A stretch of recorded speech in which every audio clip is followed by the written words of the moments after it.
10 साल से भी पहले बहुत से गेट्स अचानक दिखाई देने लगे। हर गेट जिन्हें जादुई दानव कहा जाने लगा। इन दानवों से लड़ने के लिए खुद को काबिल बना पाए उन्हें हंटर कहा जाने लगा। उन्हें अलग अलग रैंक में बांट दिया गया, C, D या फिर E रैंक। जब ये शक्तियाँ जाग जाती हैं, इससे ज्यादा ताकत नहीं मिल सकती। आज की रेड के लिए मेरी तरफ से good luck Kim. Thank you. No Kim Sangshik. तुम यहाँ क्या कर रहे हो? तुम शिकार करना छोड़ चुके हो? इतना वक्त हो गया है, पता नहीं मुझमें वो पहले वाली बात है भी या नहीं। ये तो संग है ना, इतनी ठंड में भी आए देखकर अच्छा लगा। ए संग, हम इधर हैं। यहाँ आने से पहले कुछ खाकर तो आए हो ना? ये क्या चक्कर है? ये कोई बड़ी तोप है क्या? उसे हम दुनिया का सबसे कमजोर हंटर बुलाते हैं। E रैंक की मामूली से लड़ाई ने इसे हॉस्पिटल पहुँचा दिया। अच्छा अब समझा। इतनी जोर से बात करोगे तो वो सुन लेगा। क्या फायदा, अब तो सुन भी लिया है। जूही, तो हम एक बार फिर से साथ काम कर रहे हैं। तुम्हारे चेहरे को क्या हुआ यार? तुम अपना ध्यान रखना कब सीखोगे? वो एक E रैंक की गुफा थी, इसलिए सिर्फ मैं ही घायल हुआ। वहाँ सब ऊंची रैंक वाले हंटर्स थे, तो किसी ने भी हीलर को साथ ले जाने के बारे में सोचा ही नहीं। क्या वो सेल्फिश लोग सिर्फ अपने ही बारे में सोचते हैं? तुम तो मेरे बारे में सब जानती हो जूही। अरे लगता है सब लोग निकल रहे हैं, चलो चलते हैं। मेरे सभी साथियों लीडर मैं ही हूँ और मेरा नाम है चूसो। हाँ अब ये हुई ना कोई बात। इनका हमारे साथ होना गर्व की बात है। चलो आगे बढ़े। हमारे पीछे ही रहना, वरना फिर से हॉस्पिटल जाना पड़ेगा। घबराओ नहीं, सब कुछ अच्छा ही होने वाला है। मेरे पास बस एक चाकू है जिसमें ना के बराबर जादू है। खाली हाथ जाने से तो अच्छा है। आज मैं कुछ करके दिखाऊंगा। चेयरमैन को उम्मीद करता हूँ सब अच्छा रहा होगा। की तहखाने के टूटने से उन्हें तकलीफ हुई है। उन तहखानों से मिलने वाली चीजों को बेचकर ही हम हंटर्स अपनी जिंदगी चलाते हैं, और वो चीजें हैं हारे हुए दानवों से इकट्ठा की ये एसेंस स्टोन्स। मैंने कर दिखाया।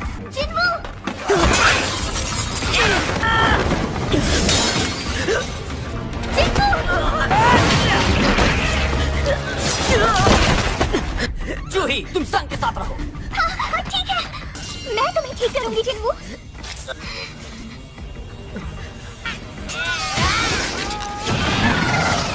एसेंस स्टोन सिर्फ ऊंची रैंक के दानवों से हासिल किया जा सकता है। माना क्रिस्टल जिसे सिर्फ तहखाने से ही इकट्ठा किया जा सकता है। ये एक नए पावर सोर्स की तरह है, हवा और जमीन की गर्मी से कहीं ज्यादा कारगर है। ये साफ सुथरी एनर्जी का जरिया है।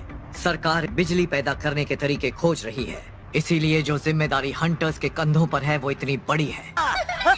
हमने इस गुफा के राजा को हरा दिया।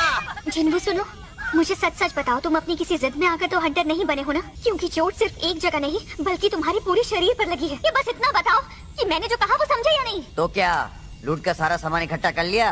वैसे मुझे यहाँ शक्ति मणि ज्यादा दिख नहीं रही है, और यहाँ मेरे पास इस E रैंक की सार मणि के अलावा कुछ भी नहीं है। सुनो, यहाँ आकर देखो क्या मिला है। एक प्राचीन तहखाना। ने गुफा के राजा को तो मार दिया, पर लगता नहीं कि ये बंद होने वाली है। ये अंदर हमें लूट का और भी सामान मिल सकता है। हम हंटर्स एसोसिएशन के आदेश का इंतजार कर। आपको नहीं लगता तब तक नए लोग आकर सारा सामान लेकर चले जाएंगे? आखिर इसकी क्या जरूरत है? वैसे भी रूल्स तोड़ने के लिए तो बनाए जाते हैं। इसमें हम सब के लिए खतरा है, तो क्यों ना वोट से फैसला किया जाए। मैं राजी नहीं हूँ। मैं भी नहीं। चलो चलकर देख ही लेते हैं, पर मैं तो राजी हूँ। और मैं भी। पर मैं अंदर नहीं जाना चाहती। अब सिर्फ तुम बचे हो जिन्वू, क्या सोच रहे हो तुम? खतरे से खाली नहीं है। मुझे माँ के इलाज के लिए और बहन की पढ़ाई के लिए पैसे चाहिए होंगे। मुझे करना ही होगा, मैं तैयार हूँ। तो अब आप अपना हाथ आगे बढ़ाएं और उस काले पत्थर पर रख दें। एक B रैंक का और 2 C रैंक वाले हंटर्स हमारे साथ आने के लिए खुशी खुशी राजी हो गए हैं। अरे बेवकूफ, मरना चाहती हो क्या?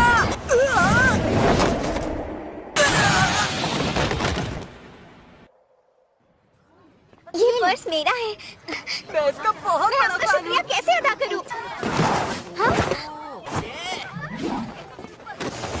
गुफा का दरवाजा राजा के मरने के 1 घंटे तक बंद नहीं होता। मुझे माफ करना कि मैंने अपना वोट हाँ में दिया। तुम कहीं मुझसे नाराज तो नहीं हो ना?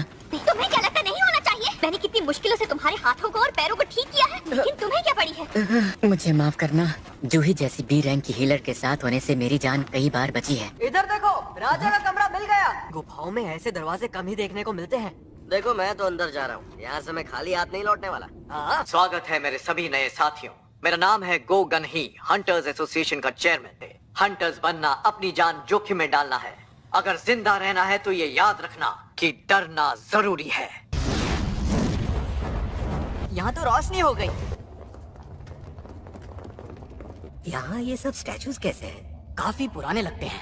हाँ, ये वाली बाकियों से बहुत बड़ी है। मानना पड़ेगा यहाँ एक भी दानव नहीं है। मिस्टर सॉन्ग, यहाँ पर देखिए कुछ लिखा हुआ है। इन मंदिर के जरूरी नियम की तारीफ करो। अपनी भक्ति को वो जो बड़ी वाली मूर्ति देख रहे हो ना, उसकी आंखें हिल रही हैं। ऐसा नहीं हो सकता, तुम्हें गलतफहमी हुई है। अरे ये दरवाजा तो बंद हो गया। हम सब यहाँ कैद हो गए हैं। हमें यहाँ तक आना ही नहीं चाहिए था। मैं अब यहाँ नहीं रुकूंगा। वहाँ से हट जाओ।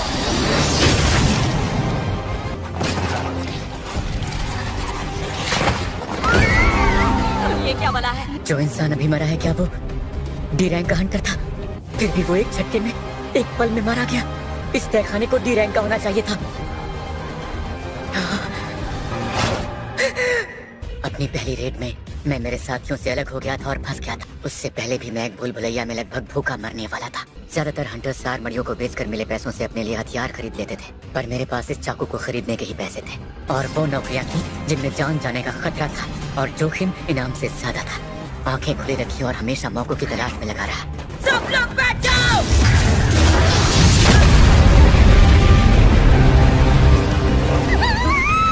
ये क्या हुआ? अब तुम सब ठीक तो हो ना? हाँ, मैं ठीक हूँ। क्या तुम ठीक हो क्या? यहाँ पर हो क्या रहा है? हम फंस चुके हैं। हम मारे जाएंगे। हम सब मर